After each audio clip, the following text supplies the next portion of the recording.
Kaftan TV Yorùbá, ṣàfojúsùn ayé tó rẹwà. Fún mi ní Bíbélì ìràwọ̀ ayọ̀ láti máa yọ̀ wá fẹ́ni tí jíǹgbé, kò sí ìjì tí ó lè bòdì dán rẹ̀. Jésù ti gbà àwọn tó ti sọnù. Fún mi Bíbélì ìròyìn mímọ́ dídán, mọ́lẹ̀ rẹ̀ yóò tọ́ mi lọ́nà tòrò. Ẹ̀kọ́ ìlérí òfin ìfẹ́ papọ̀, kóru tó kọjá sọ́jà ìnípẹ̀kun. A kí yín káàbọ̀ sí ètò ìwà jẹ́ kí Bíbélì sọ̀rọ̀, ètò tí ìjọ Kristi lóńdó àti ìjọ Kristi níbi gbogbo tí wọ́n ń ṣe olùgbọ̀wọ́ rẹ̀. Orúkọ tèmi ò yípadà, Fáṣọnà Victor, ajínrere Kristi. Kí a tó tẹ̀síwájú nínú ètò ìdálẹ́kọ̀ọ́ ta ní fún wa lónìí, jẹ́ ká tẹríba nígbà tí a ń gbàdúrà sí Ọlọ́run ẹlẹ́dàá wa. Bàbá wa tí ń bẹ Ọlọ́run, Olódùmarè ọba ayérayé, bàbá wa nípasẹ̀ Jésù Kristi Olúwa. Aláàánú àtolóore ọ̀fẹ́ jùlọ ní ẹ̀yin lẹ pọ̀ nínú àánú àtàgbára, ẹ̀yin lẹ wà káyé tó máa wà, ilé máa wà nígbà táyé kò ní sí mọ́. Ògo ni forúkọ yín títí láéláé. Ọlọ́run ẹlẹ́dàá wa, jọ̀ọ́ nínú àánú àtọlá ńlá yín, kẹ́ ẹ bá wa sọ̀rọ̀ lónìí, ẹ tàn mọ́lẹ̀ rẹ̀ ń sí wa lọ́kàn, bẹ́ẹ̀ ni kẹ́ ẹ gbàkóso gbogbo. Ògo ni forúkọ yín títí láéláé, ní orúkọ Jésù Kristi Olúwa àti olùgbàlà wa. Àmín. A fi ògo, ọlá, agbára àti ìyìn fún Ọlọ́run ẹlẹ́dàá wa fún oore rẹ̀ àti fún iṣẹ́ ìyanu rẹ̀ lórí ènìyàn gbogbo. A dúpẹ́ lọ́wọ́ Ọlọ́run fún àwọn ènìyàn wa tí wọ́n ń wò wá nílé tí a jọ ń kẹ́kọ̀ọ́ rẹ̀ Ọlọ́run papọ̀ nípa ohun tí ìfẹ́ Ọlọ́run já sí fún wa. A kí yín káàbọ̀ sí ètò yín, ètò wa lẹ́ẹ̀kan sí jẹ́ kí Bíbélì sọ̀rọ̀. A dúpẹ́ torí pé Ọlọ́run nìkan ṣe nínú ọlá àti nínú àánú rẹ̀ òun ló ń tọ́jú wa. A sì kí wa pé a kú ayọ̀ ọdún tuntun 2026. À ń bẹ Ọlọ́run nínú ọlá ńlá rẹ̀ pé bí a ti fi ayọ̀ àtàlàáfíà bẹ̀rẹ̀ ọdún náà, bẹ́ẹ̀ náà la ó fi ayọ̀ àtàlàáfíà parí ọdún náà 2026 lórúkọ Jésù Kristi Olúwa wa. Àmín. Inú wa gbàyẹ̀ wá kó láti wá sí ọ̀dọ̀ inú wákàtí yìí kí a jọ máa tẹ̀síwájú láti máa kẹ́kọ̀ọ́ nínú ohun tí ìfẹ́ Ọlọ́run já sí fún wa nínú ọ̀rọ̀ mímọ́ Olúwa. Ọlọ́run wa ṣeun fún ìdásí, ìpamọ́, ìwàláyé àti ìwàláyé rẹ̀. Tẹ́ ẹ bá nígbàgbé ní ọdún tó kọjá lọ, ní ọ̀sẹ̀ tó kọjá lọ bákan náà, a kọ́ ẹ̀kọ́ abẹ̀rẹ̀ ẹ̀kọ́ kan nípa àtúpalẹ̀ iṣẹ́ àpọ́sẹ́lì orí ìkejì láti ẹsẹ̀ kínní títí dé ẹsẹ̀ tí ó kẹ́yìn tí í ṣe ẹsẹ̀ kẹtàdínláàádọ́ta.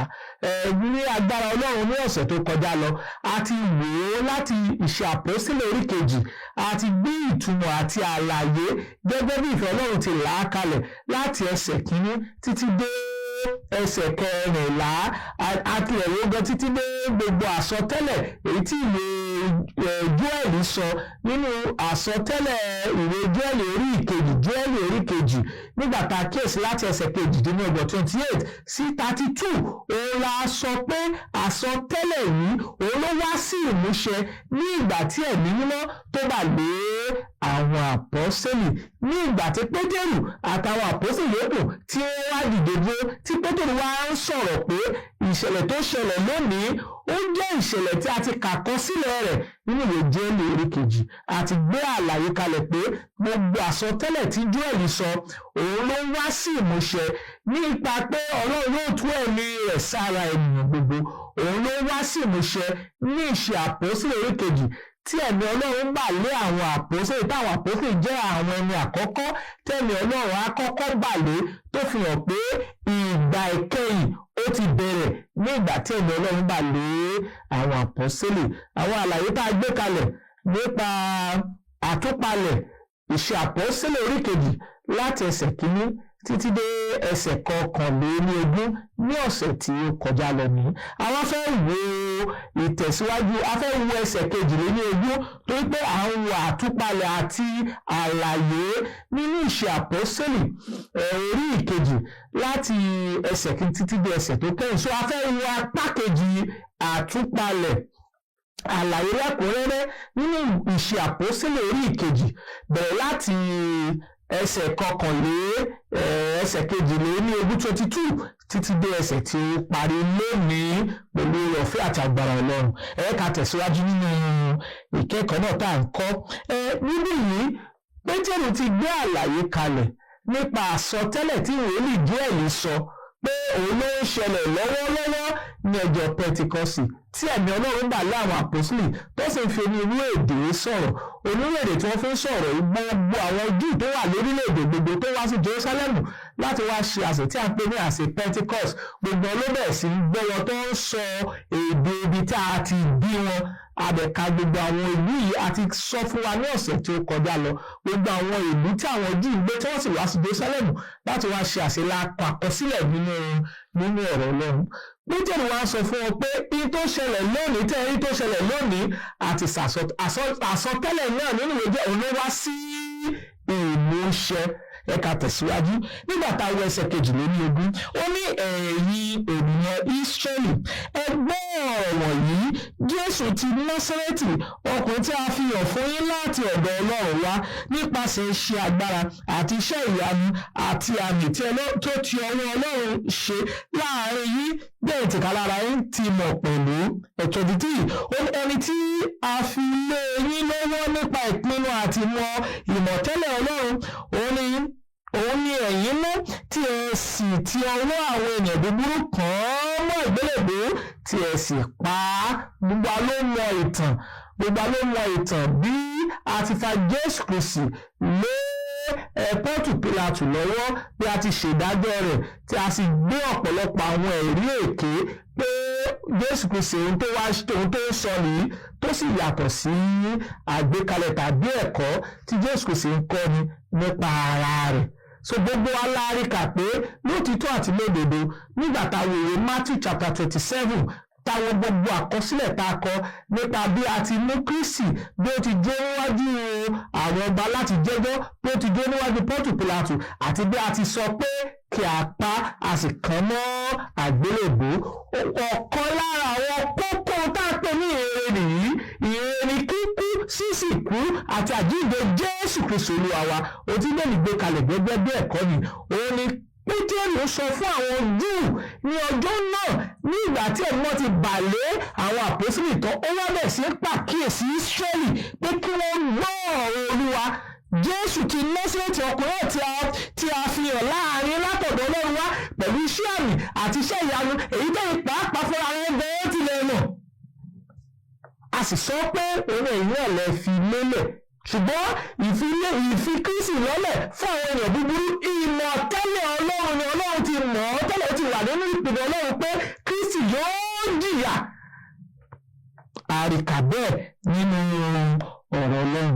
24 ó ní ẹni tí Ọlọ́run gbé dìde lẹ́yìn ìgbà tá a ti kàn án mọ́ ìgbélébùú tí ó sì kú bẹ Iṣẹ́ Àpọ́sítélì orí 2 verse 24 ó ní ẹni tí Ọlọ́run gbé dìde ní ìgbà tí ó tú ìrora ikú nítorí tí kò ṣeé ṣe fún wọn láti dì í mú. Kò ṣeé ṣe fún ikú láti di Kristi mú. Ohun tí bẹ́ẹ̀ ni sọ yìí Pétérù wá ń gbé àlàyé kalẹ̀ pé ohun tí Dáfídì tó sọ nìyí nípa pé kò ní jẹ́ kí ẹni mímọ́ rẹ̀ kó rí ìdìbàjẹ́.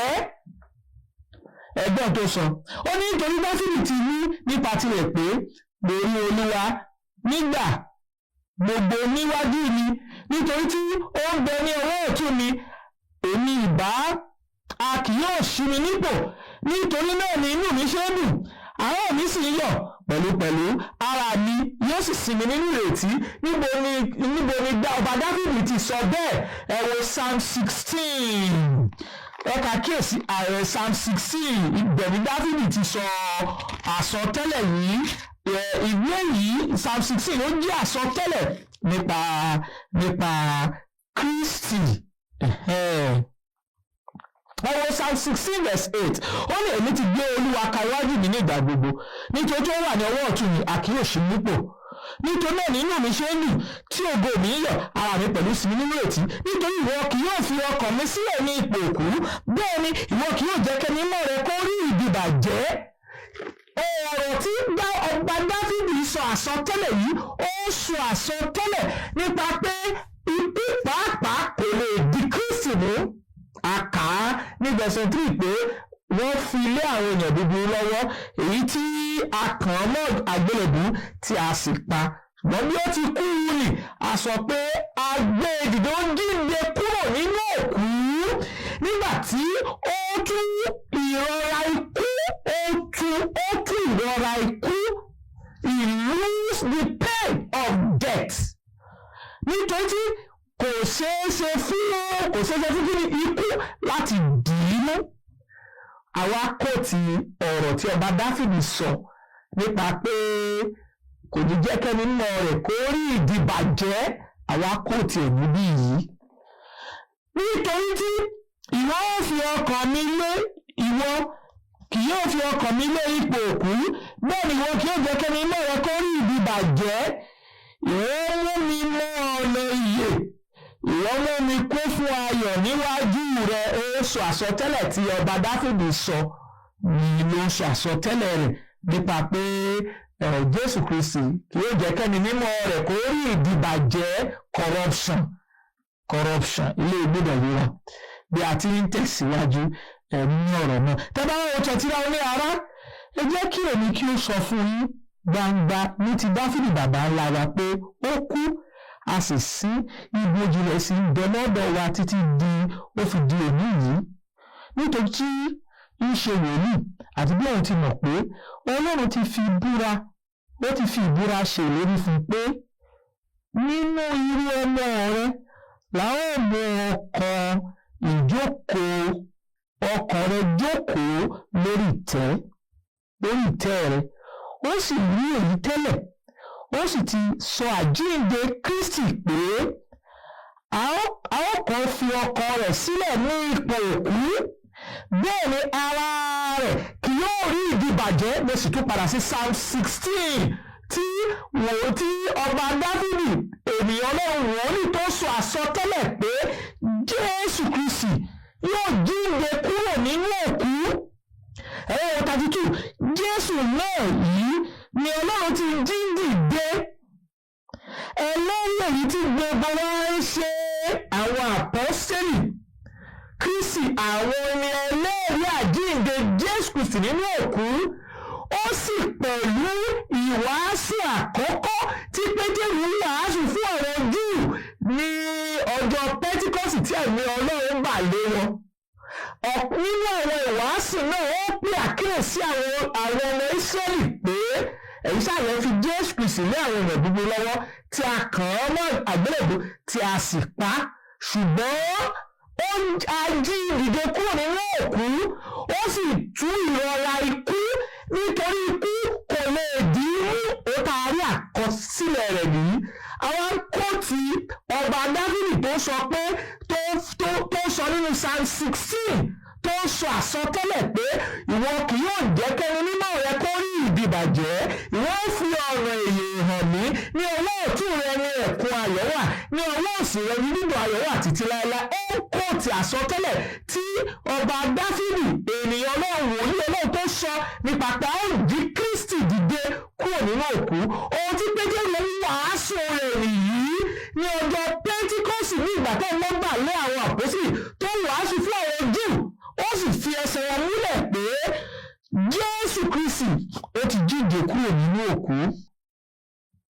32 Jésù náà yìí ni Ọlọ́run ti jí dìde, ẹlẹ́rìí èyí tí gbogbo wa ń ṣe. Àwọn àpọ́sítélì ni ẹlẹ́rìí àkọ́kọ́ nípa àjíǹde Jésù Kristi. Ó tún fi ọ̀pọ̀lọpọ̀ ẹ̀rí fún wọn láti mọ̀ pé òun ti jíǹde kúrò nínú òkú.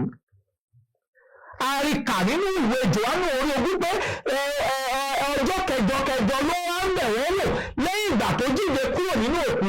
A sì tún rí kà ní Ìṣe Àpọ́sítélì orí 1 tàbá kíyèsí láti ẹsẹ̀ 2 sísàlẹ̀. A rí pé ní ìgbà tó farahàn fún àwọn àpọ́sítélì rẹ̀ fún 40 ọjọ́, ó farahàn fún wọn àìlẹ́rìí àjíǹde Kristi ni àwọn àpọ́sítélì ṣe. Lótìítọ́ Jésù Kristi jíǹde kúrò nínú òkú, ó sì jẹ́ ọ̀kan gbòógì nínú ìwàásù fún ẹnikẹ́ni tó fẹ́ láti gba Kristi gbọ́, tó ní láti gbọ́ nípa ìgbàlà Ọlọ́run. nígbà tó wá wo 33 ó ní nítorí náà bí a ti fi ọwọ́ ọ̀tún Ọlọ́run gbé e ga tí ó sì ti gba ìlérí ẹ̀mí mọ́ láti ọ̀dọ̀ bàbá wa ó tú èyí sílẹ̀ èyí tí ẹ̀yin rí tí ẹ sì gbọ́.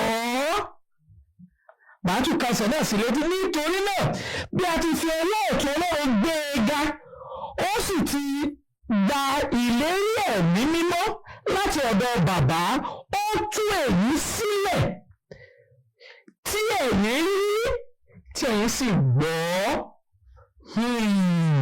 34 Dáfídì kò sáà gòkè lọ sí ọ̀run ṣùgbọ́n òun ti kálá rẹ̀ rí wípé Olúwa wí fún Olúwa mi pé jókòó ní ọwọ́ ọ̀tún mi títí tèmi yóò sọ àwọn ọ̀tá rẹ̀ di àpótí ìtìsẹ̀ rẹ̀. ohun tí gbogbo àwọn àsọtẹ́lẹ̀ nípa àjíǹde Jésù òun ni Pétérù ní àgbékalẹ̀ rẹ̀ kalẹ̀ gẹ́gẹ́ bí ẹ̀kọ́ níwájú àwọn Júù ní ọjọ́ Pẹ́tíkọ́sì. ó sọ nípa àjíǹde Jésù ó sì sọ nípa àwọn àsọtẹ́lẹ̀ tí ọba Dáfídì sọ nípa pé ara Kristi kì yóò rí ìdìbàjẹ́ nípa àrínú ọ̀rọ̀ Ọlọ́run yìí. nígbà táwa wo 35 ó ní títí èmi ó fi sọ àwọn ọ̀tá rẹ̀ di àpótí ìtìsẹ̀ rẹ̀ àsọtẹ́lẹ̀ mi. ó sì wà nínú Sáàmù orí 2 láti ẹsẹ̀ 2 sí ìsàlẹ̀. ẹ wá wo 36 ó ní jẹ́ kí gbogbo ilé Ísírẹ́lì kí ó mọ̀ dájú pé Ọlọ́run ti fi Jésù náà tí ẹ̀yin kàn mọ́ àgbélébùú jẹ́ Olúwa àti Kristi. Iṣẹ́ Àpọ́sítélì orí 2 ẹsẹ̀ 18 Pétérù sọ fún àwọn Júù lọ́jọ́ Pẹ́tíkọ́sì pé ó ní jẹ́ kí gbogbo ilé Ísírẹ́lì kí ó mọ̀ dájú pé Jésù náà tí ẹ̀yin kàn mọ́ àgbélébùú àti fi jẹ́ Olúwa àti Kristi. Kí là ń pè ní Olúwa? Lord. Kí là ń pè ní Kristi? Lord. Ó túmọ̀ sí pé ẹni tí a ó fi ṣe onídàájọ́ ohun gbogbo, the judge of all. Onídàájọ́ gbogbo àti Kristi olùgbàlà. Nípasẹ̀ ẹni tí ó bá gba Kristi gbọ́ kí ó lè ní ìgbàlà ní ẹ̀kúnrẹ́rẹ́ ní ọ̀dọ̀ nípasẹ̀ Ọlọ́run. Ohun tí a gbé kalẹ̀ gẹ́gẹ́ bí ìwàásù àkọ́kọ́ níwájú àwọn Júù ní ìgbà tẹ́ mẹ́bà lé àwọn àpọ́sẹ́lì tí wọ́n sì ń fi ẹsẹ̀ ìṣẹ̀lẹ̀ tó ṣe tó fi múlẹ̀ gẹ́gẹ́ bí àwọn àsọtẹ́lẹ̀. wọ́n mú àsọtẹ́lẹ̀ Jóẹ́lì wọ́n mú wá gẹ́gẹ́ bí ẹ̀rí pé Jóẹ́lì ti sọ àsọtẹ́lẹ̀ bẹ́ẹ̀. wọ́n mú àsọtẹ́lẹ̀ Dáfídì wá pé Dáfídì ti sàsọtẹ́lẹ̀ pé Kristi yóò jíǹde kúrò ní òkú mímọ́ rẹ̀ kì yóò rí ìdìbàjẹ́. ó mú àsọtẹ́lẹ̀ àsọtẹ́lẹ̀ Dáfídì àtàwọn àsọtẹ́lẹ̀ onírúurú tó sọ̀rọ̀ nípa àjíǹde Jésù. ó sì wá fi ẹsẹ̀ rẹ̀ múlẹ̀ pé lóòótọ́ Ọlọ́run ti jí Jésù Kristi dìde kúrò nínú òkú. ẹnikẹ́ni bá fẹ́ dẹnu ìgbàlà ó gbọ́dọ̀ gbà pé Kristi kú àsìkò rẹ̀ ó sì jíǹde ní ọjọ́ kẹta àti fi jẹ Olúwa àti Kristi onídàájọ́ gbogbo. ìwé Jòhánù orí 5 ẹsẹ̀ 22 ó ní àti fi ìdájọ́ lé ọmọ lọ́wọ́. ìdájọ́ gbogbo ó la fi lé ọmọ lọ́wọ́. ohun tí ẹsẹ̀ Bíbélì fi ẹsẹ̀ wà múlẹ̀ ni ó sì ní olùgbàlà. òun ni ẹni tí a yàn láti fi ìgbàlà fún gbogbo èèyàn tó ṣetán láti gbà á gbọ́. nígbà tí Pétérù wá sọ ọ̀rọ̀ yìí ló jẹ́ kí gbogbo ilé Ísírẹ́lì kí ó mọ̀ dájú pé Jésù náà tẹ́ nǹkan máa gbélébùú àti fi jẹ Olúwa àti Kristi. ó sì tún fi ẹsẹ̀ wọn múlẹ̀ pé nígbà tí Kristi gòkè ẹ̀mí tá a ti gbà á nígbà náà láti ọ̀dọ̀ bàbá ló wá tú ẹ̀mí rẹ̀ jáde. èyí tí ẹ̀yin rí àti tí ẹ̀yin gbọ́ ṣẹlẹ̀ ilé ìṣẹ̀lẹ̀ lọ́jọ́ Pẹ́tíkọ́sì. nígbà tó wá wo 38 Pétérù ti sọ pé jẹ́ kí gbogbo ilé Ísírẹ́lì kí ó mọ̀ dájú pé Jésù náà tẹ́ nǹkan máa gbélébùú àti fi jẹ Olúwa àti Kristi. Lókè 37 ní ìgbà tí wọ́n gbọ́ ọkàn wọn gbọgbẹ́ wọ́n sì sọ fún Pétérù àtàwọn àpọ́sítélì yòókù pé ará kí ni kí àwọn kí ó ṣe. ẹnikẹ́ni tó bá fẹ́ jẹ ní ìgbàlà nípasẹ̀ Kristi tó ṣe tán láti mọ Ọlọ́run alààyè nípasẹ̀ Kristi ó gbọ́dọ̀ béèrè pé kí ni kí a ṣe ká tó lè dẹni ìgbàlà. ẹ̀yin tàjọ ń kẹ́kọ̀ọ́ Ọlọ́run papọ̀ ǹjẹ́ ẹ ti béèrè pé kí lẹ lè ṣe láti dẹni ìgbàlà nígbà tá a ti fi hàn wá pé Ọlọ́run ti tú ẹ̀mí rẹ̀ jáde sára ènìyàn gbogbo a ti fi hàn wá pé Jésù Kristi ti jíǹde kúrò nínú òkú ọ̀pọ̀lọpọ̀ ẹ̀rí àsọtẹ́lẹ̀ wà níbẹ̀ ẹ̀rí ìṣẹ̀lẹ̀ tó wà níbẹ̀ àwọn àpọ́sítélì Pétérù gan sọ pé àwa ni ẹlẹ́rìí ìkànnì yìí àrí àsọtẹ́lẹ̀ tó sì fi ẹsẹ̀ rẹ̀ múlẹ̀ pé a ti jí Kristi dé kúrò nínú òkú ó wá sọ fún ọ pé ronúkúwàdà nígbà tó wọ́n béèrè pé ìsìn kí ni ká ṣe ìwọ náà lè béèrè bẹ́ẹ̀ pé kí ló gbọ́dọ̀ ṣe láti dẹni ìgbàlà.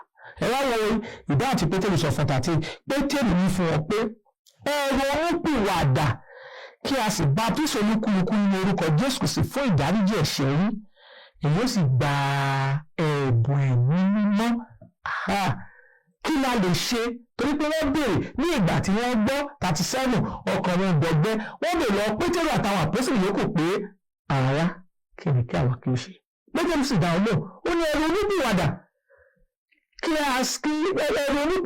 kí a sì baptísì olúkúlùkù yín ní orúkọ Jésù Kristi fún ìmúkúrò ẹ̀ṣẹ̀ yín èyí ó sì gba ẹ̀bùn nípa wí fún ọ ní ọjọ́ Pẹ́tíkọ́sì yìí ìwàásù àkọ́kọ́ pé Kristi jíǹde kúrò nínú òkú ó fi ẹ̀mí mọ́ rẹ̀ ó sì fi fún ni gẹ́gẹ́ bí ohun tí àwọn Júù rí ohun tí wọ́n sì gbọ́.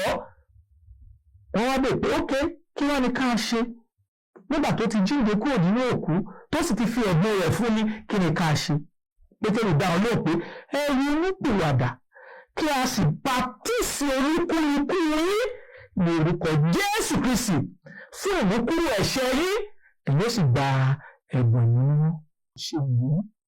a ò ní kí wọ́n ṣe òmíràn yàtọ̀ sí tá a sọ yìí a ò ní kí wọ́n máa gbàdúrà pé wọ́n ò rí ìgbàlà a ò ní kí wọ́n máa sunkún kò wọ́n tó pé wọ́n tó bá kọ́ máa sunkún pé tó bá ti ń sunkún wọ́n ò rí ìgbàlà a ò sọ bẹ́ẹ̀ a ò sọ pé kí ronúpìwàdà nìkan pé tó bá ti ronúpìwàdà nìkan wọ́n rẹ̀ rí ìgbàlà a sọ fún ọ pé ẹ máa wí tẹ̀lé mi pé nígbà náà tó bá ti wí tẹ̀lé mi wọ́n rẹ̀ rí ìgbàlà rárá ohun tá a sọ fún ọ ni pé ẹ ronúpìwàdà kí a sì baptísì yín olúkúlùkù yín ní orúkọ Jésù Kristi ẹ̀yọ́ sì gba ẹ̀bùn mọ́ ohun tá a sọ fún ọ lọ́jọ́ Pẹ́tíkọ́sì yìí bákan náà ni wọ́n fẹ́ ẹ̀kọ́ ó ti dúró gẹ́gẹ́ bí ẹ̀kọ́ fún gbogbo èèyàn nípa ètò ìgbàlà Ọlọ́run. ohun tá a gbọ́dọ̀ kọ́ àwọn èèyàn yìí ohun táwọn gbọ́dọ̀ gbà nìyí kí wọ́n tó lè di ẹni ìgbàlà. ìjọ ó ṣe ẹ tí wọ́n gbọ́ ohun tó sọ ní verse 39 nítorí fún yín ní ìlérí náà àti fún àwọn ọmọ yín àti fún gbogbo àwọn èèyàn tó jìnnà rere àní gbogbo àwọn tí Olúwa Ọlọ́run wa ó pè ẹ wá wo verse 40 ó ní àti ọ̀rọ̀ púpọ̀ ló fi ń jẹ́ èyí tó sì fi gbà ní ìyànjú pé ẹ gbára yín là kúrò nínú ìrìn àrékérekè yìí. ẹ wá wo verse 41 ó ní àwọn tó fi ayọ̀ gba ọ̀rọ̀ rẹ̀ àbátísì wọn ní ọjọ́ náà a sì ka ìwọ̀n ẹgbẹ̀ẹ́dógún ọkàn kún wọn. ìyẹn kọ́ wa pé ní ìgbà tá a sọ fún wọn pé ẹ̀rọ olúkúwàdà kí a sì baptísì olúkúlùkù yín ní orúkọ Jésù Kristi fún ìmúkúrò ẹ̀ṣẹ̀ yín ó sì gbà wọ́n ní ìyànjú ọ̀rọ̀ mìíràn ló fi gbà ní ìyànjú ní ẹgbàrá ńlá kúrò nínú àrékérekè yìí. níbẹ̀ láwa rí kà pé àwọn tó fi ayọ̀ gba ọ̀rọ̀ rẹ̀ àbátísì wọn lọ́jọ́ náà tẹ̀lé lọ́ka verse 41 ìṣàpọ́sẹ̀ oríkejì verse 41 lọ́jọ́ náà a sì ka ìwọ̀n ẹgbẹ̀ẹ́dógún ọkọ̀ kúrò nítorí kà nínú ọ̀rọ̀ lọ́nu. so àwọn tó gbọ́ ọ̀rọ̀ náà àwọn tí wọ́n gba ọ̀rọ̀ náà gbọ́ àwọn tá a pàṣẹ pé kí wọ́n ronúpìwàdà wọ́n ronúpìwàdà àwọn tí wọ́n fẹ́ràn ara wọn jẹ́wọ́ ìgbàgbọ́ àwọn wọ̀nyí la ṣe baptisi fún ọjọ́ Pẹ́tíkọ́sì ẹgbẹ̀ẹ́dógún ọkọ̀ 3,000 souls. wọn ò sọ́dọ̀jọ́ kejì wọn ò ṣèdánilẹ́kọ̀ọ́ ìbátísí oṣù kan wọn ò ṣèdánilẹ́kọ̀ọ́ ìbátísí oṣù méjì tàbí oṣù mẹ́ta àkọsílẹ̀ ta nínú ọ̀rọ̀ Ọlọ́run ni pé ní ọjọ́ náà la baptisi ẹgbẹ̀ẹ́dógún ọkọ̀ nítorí ń kọ́ wa nìyí a gbọ́dọ̀ sọ̀rọ̀ níbi tí bẹ́ẹ̀ bá ti sọ̀rọ̀ kí a sì dákẹ́ níbi tí bẹ́ẹ̀lì bá ti dákẹ́. Bí àwọn èèyàn ti gbàgbọ́ nìyí, wọ́n ṣe gba ìyèrè àkọ́kọ́ tá a kọ́kọ́ wàásù rẹ̀ nípa pé Kristi kú àsìkò rẹ̀ ó sì jíǹde ní ìjọ kẹta. Ìgbà tí wàásù rẹ̀ nìyí. Gbogbo onírú ẹ̀kọ́ nípa ètò ìgbàlà Ọlọ́run tó gbòde kan lónìí tó yàtọ̀ sí àgbékalẹ̀ Bíbélì, ẹ má jẹ́ àgbà ẹ̀kọ́ èké nìyí, jẹ́ ká dúró lórí ẹ̀kọ́ òtítọ́. Kí ló wá ṣẹlẹ̀? Tẹ́ bá wo verse 42, ní ìgbà yà ti rí 3,000 so tó ti dé gẹ́gẹ́ bí ìjọ Ọlọ́run, tó ti dé gẹ́gẹ́ bí àwọn tá a pè láti ní òkùnkùn bọ́ sínú ìmọ́lẹ̀ nípa ìrere Kristi. Kí ló ṣẹlẹ̀? verse 42, ó ní wọ́n sì dúró ṣinṣin nínú ẹ̀kọ́ àwọn àpọ́stélì àti ní ìdàpọ̀ ní bíbu àkàrà àti nínú àdúrà. Ohun tó ń tẹ̀síwájú nínú rẹ̀ ni wọ́n ń tẹ̀síwájú nínú ẹ̀kọ́ àwọn àpọ́stélì. Báwo lẹ̀kọ́ ìṣe jẹ́ ẹ̀kọ́ àwọn àpọ́stélì? Torí pé àwọn àpọ́stélì lẹ́yìn àkọ́kọ́ tó kọ́kọ́ bẹ̀ sí kọ́ni lẹ́kọ̀ọ́ nípa ìgbàlà Ọlọ́run nípasẹ̀ Kristi. Kristi ló kọ́ wọn lẹ́kọ̀ọ́ yìí ní ìwé Matthew 28 verse 20. A kà á níbẹ̀ pé kí wọ́n lọ kí wọ́n bẹ̀ sí kọ́ orílẹ̀-èdè gbogbo, kí wọ́n máa baptisi wọn lórúkọ Baba, Ọmọ àti Ẹ̀mí Mímọ́, kí ẹ sì máa kọ́ wọn láti máa kíyèsí ohun gbogbo àní ohun gbogbo tí mo ti pa láṣẹ fún yín. Ohun tí Jésù Kristi ti pa láṣẹ fún àwọn àpọ́sítélì náà làwọn àpọ́sítélì fi ń kọ́ ẹgbẹ̀ẹ́dógún ọkàn tí wọ́n kọ́kọ́ gbàgbọ́ nípasẹ̀ ìrere Kristi, pé Kristi kú àsìkò rẹ̀ ó sì jíǹde ní ìjọ kẹta. Ibi tí ìjọ májẹ̀mú tuntun ti bẹ̀rẹ̀ nìyí, ìjọ Kristi ibi tó ti bẹ̀rẹ̀ nìyí láti Jerúsálẹ́mù wá gẹ́gẹ́ bí àkọsílẹ̀ Bíbélì. Wọ́n ń tẹ̀síwájú ẹ̀kọ́ àwọn àpọ́sítélì wọ́n ń tẹ̀síwájú nínú rẹ̀. Wọ́n tẹ̀síwájú ní ìdàpọ̀ ìfẹ́, ká máa ṣe nǹkan papọ̀, ká máa ṣe nǹkan papọ̀, ká máa ṣe ohun gbogbo papọ̀. Ohun tí wọ́n tẹ̀síwájú nínú rẹ̀ ni. Wọ́n sì tẹ̀síwájú nínú gbogbo àkàrà àti nínú àdúrà. tó ń tẹ̀síwájú nínú ìsìn Ọlọ́run ní ẹ̀kọ́ àwọn àpọ́sítélì, ìdàpọ̀, gbogbo àkàrà àti nínú àdúrà tó ń ṣe ni. Wọ́n sì yin Ọlọ́run lógo nínú iṣẹ́ ìsìn sí Ọlọ́run. Nígbà táwọn verse 47, ó ní verse 47 sọ fún mi pé wọ́n sì yin Ọlọ́run, wọ́n ní ojú lọ́dọ̀ ènìyàn gbogbo. Olúwa sì yàn kún ìjọ lójoojúmọ́ àwọn ẹni tí à ń gbàlà. Bí ìjọ májẹ̀mú tuntun ṣe bẹ̀rẹ̀ nìyí, bí ìjọ Kristi tí Kristi sọ àsọtẹ́lẹ̀ ní Matthew 16:18 pé ìwọ ni Pétérù, lórí àpáta ilẹ̀ ní òkọ́ ìjọ nílé, ẹnu ọ̀nà ipò kú kí yóò sì lè béèrè. Bó ti bẹ̀rẹ̀ nìyí, níbo ló ti bẹ̀rẹ̀? Jerúsálẹ́mù. Gẹ́gẹ́ bí àsọtẹ́lẹ̀ tí Kristi fúnra ara rẹ̀ sọ Luke 24 verse 47, ó ní ìrònúkúwàdà, ìwàásù ìrònúkúwàdà lẹ́yìn wàásù ní orílẹ̀-èdè gbogbo bẹ́ẹ̀ láti Jerúsálẹ́mù lọ. Luke chapter 24 verse 47. So Jerúsálẹ́mù ni ìjọ májẹ̀mú titun, ìjọ tí Kristi ta sàsọtẹ́lẹ̀ rẹ̀ májẹ̀mú titun ní Jerúsálẹ́mù ló ti bẹ̀rẹ̀. Níbẹ̀ ni wọ́n ti fi iṣẹ́ ìsìn wọn hàn sí Ọlọ́run. Ìjọ náà ìjọ ti Kristi nígbà tí kàkọsílẹ̀ rẹ̀ nìyí nínú ọ̀gbìn Olúwa. Wọ́n ń tẹ̀síwájú, ó ní ẹ̀rí sì bá gbogbo ọkàn. Iṣẹ́ ìyanu àti iṣẹ́ àmì ní ti ọwọ́ àwọn àpọ́sítélì ṣe. Gbogbo àwọn tó gbàgbọ́ sì wà níbi kan. Wọ́n ní ohun gbogbo ṣọ̀kan. Wọ́n sì ń ta ohun ìní àti ẹrù wọn. Wọ́n pín fún olúkúlùkù gẹ́gẹ́ bí ẹnikẹ́ni ti ṣaláìní. Wọ́n sì fi ọkàn kan dúró ní ojoojúmọ́ nínú tẹ́ḿpìlì àti ní bíbu àkàrà ní ilé. Wọ́n sì ń fi inú dídùn àti ọkàn kan jẹun. Wọ́n ń yin Ọlọ́run, wọ́n sì ń ojú ọlọ́dọ̀ ní gbogbo. Olúwa sì ń yàn kún ìjọ lójoojúmọ́ àwọn ẹni tí à ń gbàlà. Bí ìjọ májẹ̀mú tuntun ṣe bẹ̀rẹ̀ nìyí, bí ìjọ májẹ̀mú tuntun ìjọ Kristi bó ṣe bẹ̀rẹ̀ nìyí. Ó bẹ̀rẹ̀ ní Jerúsálẹ́mù gẹ́gẹ́ bí àsọtẹ́lẹ̀. Ó bẹ̀rẹ̀ ní ìgbà tí ẹ̀mí mọ́ bà láwọn àpọ́sítélì. Ó bẹ̀rẹ̀ ní ọjọ́ àsè tí ń ṣe ọjọ́ Pẹ́tíkọ́sì, tí ń ṣe ọjọ́ kìíní ọjọ́ ọ̀sẹ̀, first day of the week ni ẹ̀mí mọ́ bà láwọn àpọ́sítélì. Ọjọ́ náà ni ìjọ májẹ̀mú tuntun bẹ̀rẹ̀. Ọjọ́ ìsìn la kà pé wọ́n fi ń jọ́sìn sí Ọlọ́run tí kì í ṣọjọ́ ìsinmi mọ́. Ohun tá a rí nínú ọ̀rọ̀ Ọlọ́run yìí, a sì gbọ́dọ̀ dé nínú ọ̀rọ̀ Ọlọ́run, gbọ́dọ̀ dé nínú ìfẹ́ Ọlọ́run. Àtúpalẹ̀ àti àlàyé lẹ́kùnrẹ́rẹ́ nípa ìṣe àpọ́sítélì orí kejì òun láti gbọ́ yìí, kí ìmọ̀ àti agbára Ọlọ́run kó di mímọ̀ nínú ayé wa, kó sì kọ́ wa mọ̀ ṣe, kí a kó lè máa nínú ìfẹ́ rẹ̀ lórúkọ Jésù Kristi Olúwa wa àmín.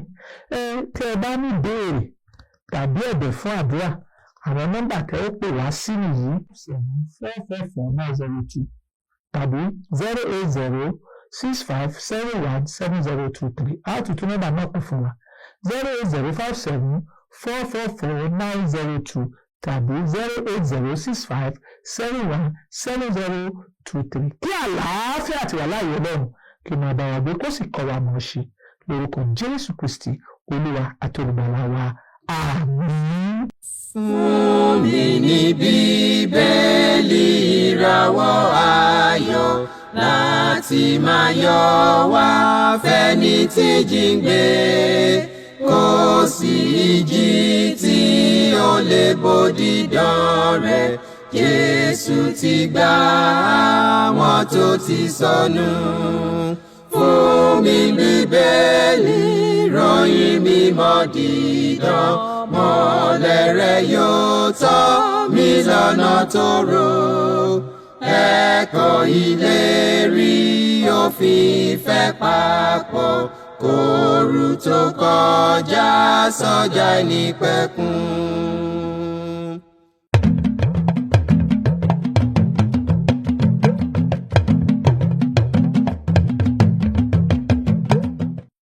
Kaftan TV Yorùbá, ṣàfojúsùn ayé tó rẹwà.